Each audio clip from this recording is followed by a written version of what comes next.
నమస్కారం అండి. నా పేరు doctor Sunil Reddy, consultant neuro psychiatrist and sexologist, PRH sexology clinics, KBHP, Hyderabad. So ఈరోజు మనము ఎరెక్టైల్ డిస్ఫంక్షన్ గురించి తెలుసుకుందాం.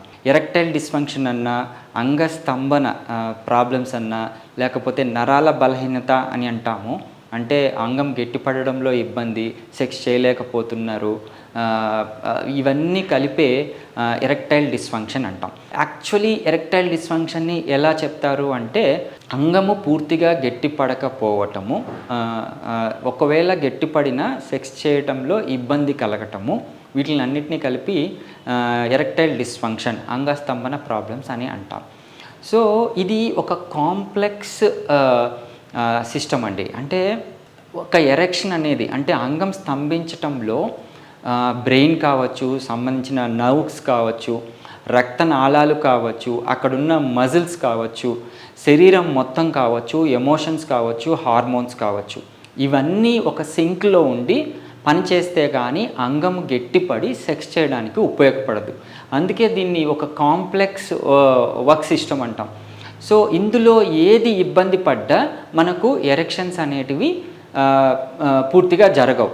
అంటే ఫర్ సపోజ్ సింపుల్గా ఎగ్జాంపుల్, ఎమోషన్స్ని, ల్యాక్ ఆఫ్ ఎమోషన్స్ అనుకోండి, అంటే మనకు డిజైర్ సెక్స్ చేయాలన్న కోరికే లేదనుకోండి, అంగస్తంభన రాదు. అంటే మిగతావన్నీ బాగున్నా, హార్మోన్స్ బాగున్నా, మజిల్స్ బాగున్నా, రక్త ప్రసరణ బాగున్నా, ఈవెన్ నర్వ్స్ బాగున్నా, ఎమోషన్స్ సరిగ్గా లేకపోతే అంగస్తంభన అనేది జరగదు.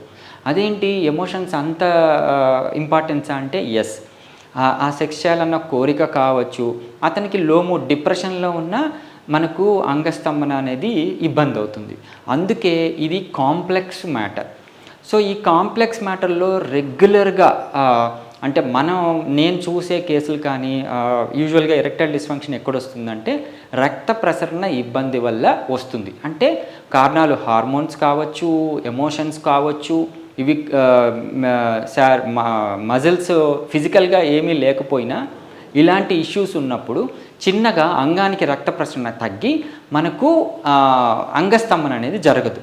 అందుకే వస్తుంటారు, సార్ నాకు అన్నీ బాగున్నాయి, హార్మోన్స్ నేను పరీక్షలు రోజు చెక్ చేస్తుంటాను, హార్మోన్స్ నాకు పర్ఫెక్ట్గా ఉన్నాయి, ఈవెన్ హార్మోన్ ట్యాబ్లెట్స్ కూడా వాడేశాను, అంగస్తంభనకి ట్యాబ్లెట్స్ కూడా వాడేశాను, స్టిల్ నాకు అంగస్తంభన కావట్లేదంటే అది అంత సింపుల్గా ఒక మెడికేషన్స్తోనో, ఎమోషనల్ డిస్రెగ్యులేషన్స్తోనో, లేకపోతే నర్వ్స్ని ఉత్తేజపరచడంలోనో ఈజీగా అంగస్తంభన అనేది కాదండి.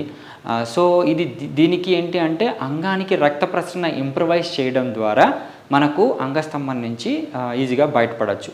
కాకపోతే అది అంత సింపుల్గా కాదు. వాళ్ళని హిస్టరీ అడగాల్సి వస్తుంది, ఎప్పటి నుంచి బాధపడుతున్నారో, వాళ్ళకున్న అలవాట్లు, వాళ్ళకున్న మెడికల్ కండిషన్స్, వాళ్ళు వాడుతున్న డ్రగ్స్, వాళ్ళని ఫిజికల్గా ఎగ్జామినేషన్ చేయటం, ఇవన్నీ చూసుకునేసి వాళ్ళకి ఒక ప్రోటోకాల్ పద్ధతి ద్వారా వాళ్ళ రక్త ప్రసరణని ఇంప్రవైజ్ చేస్తాం. ఆ ఇంప్రవైజ్ చేయడంలో ఒక టెక్నిక్ ఏంటి అంటే షాక్ వేవ్ థెరపీ. ఈ షాక్ వేవ్ థెరపీ నేను చాలా వీడియోస్ చేశాను షాక్ వేవ్ థెరపీ మీద. అంటే లో ఇంటెన్సిటీ షాక్ వేవ్ థెరపీ అంటాము. ఇది షాక్ వేవ్ అంటే ఎలక్ట్రిక్ షాక్ కాదు. యూజువలీ మనం ఏసీ కరెంట్ కానీ DC కరెంట్ కానీ పెట్టి మనిషికి షాక్ ఇవ్వడం అనేది జరగదు. ఇది వేవ్ థెరపీ అంటాము. లో ఇంటెన్సిటీలో సౌండ్ వేవ్స్ని అతని అంగానికి ప్రోబ్ ద్వారా ఇవ్వడం, అంటే మసాజింగ్ టెక్నిక్ లాగా పెట్టడం ద్వారా అతనిలోని అంగంలోని కణజాలం యాక్టివేట్ అయ్యి మనకు నియోవాస్కులరైజేషన్, కొత్త రక్తనాళాలు ఏర్పడి వాళ్ళకి రక్త ప్రసరణ ఇంప్రూవ్ అయ్యి అంగం స్తంభించడం అనేది జరుగుతుంది. అంటే మిగతావన్నీ కరెక్షన్స్ చేసుకొని, నా హిస్టరీ ప్రకారం కానివ్వండి, వాళ్ళ ఇబ్బందులన్నీ తెలుసుకొని అన్నీ కరెక్షన్ చేసి ఇది ఇవ్వడం అనేది జరుగుతుంది. వాళ్ళు ఈజీగా రివైవ్ కాగలరు. సో దీన్ని యూస్ చేసుకోగలరు. Thank you.